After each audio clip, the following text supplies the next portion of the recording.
भारत से न्यूजीलैंड को जाने के लिए आपको सबसे पहले म्यांमार के बाद देखिए यहाँ थाईलैंड से होते हुए आप इधर मलेशिया जाइए, फिर ये सिंगापुर, ये सब, फिर इंडोनेशिया से होते हुए आप आराम से पापुआ न्यू गिनी से होते हुए आप ऑस्ट्रेलिया आ सकते हैं। ऑस्ट्रेलिया से जस्ट नीचे है न्यूजीलैंड दक्षिणी प्रशांत महासागर में है, 2 द्वीपों पर बसा हुआ है। एक पे है वेलिंगटन और इधर आपका, तो ये 2 द्वीप हैं, इधर तस्मान सागर है। अब हम यहाँ पे समझेंगे कि न्यूजीलैंड में चूहों को मारने के लिए नेशनल प्लान बनाई गई है। और ये जो नेशनल प्लान इसलिए बनाई गई है कि कहीं ना कहीं ये जो चूहे हैं वहाँ की राष्ट्रीय पक्षी कीवी को खा जा रहे हैं। कीवी एक बार ही अंडा देती है और उसके अंडे को खा जाते हैं, तो चूहों को मारने के लिए नेशनल प्लान बनाया है। ऐसा ही नेशनल प्लान 1960 के दशक में हमारा दुश्मन पड़ोसी चीन ने भी बनाया था।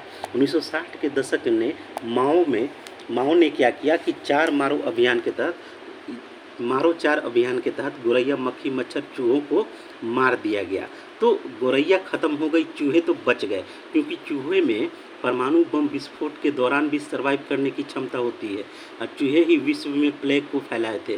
तो चूहे तो ख़त्म नहीं हुए, गोरैया ख़त्म हो गई। गोरैया क्या करती है कि कीड़े मकोड़ों को खाती है, तो अब कीड़े मकोड़ों की तादाद बढ़ गई क्योंकि गोरैया ख़त्म हो गई। सारा अनाज कीड़े मकोड़े खा गए, अकाल आ गई। अब 5.6 करोड़ लोग उस अकाल के दौरान मारे गए हैं। तो सभी जीव का इस पर्यावरण में बहुत ही महत्व है। विविधता को बनाए रखना चाहिए। इस चीज़ को न्यूजीलैंड सरकार को भी थोड़ा ध्यान देना पड़ेगा और चूहों की आबादी को कंट्रोल करना पड़ेगा।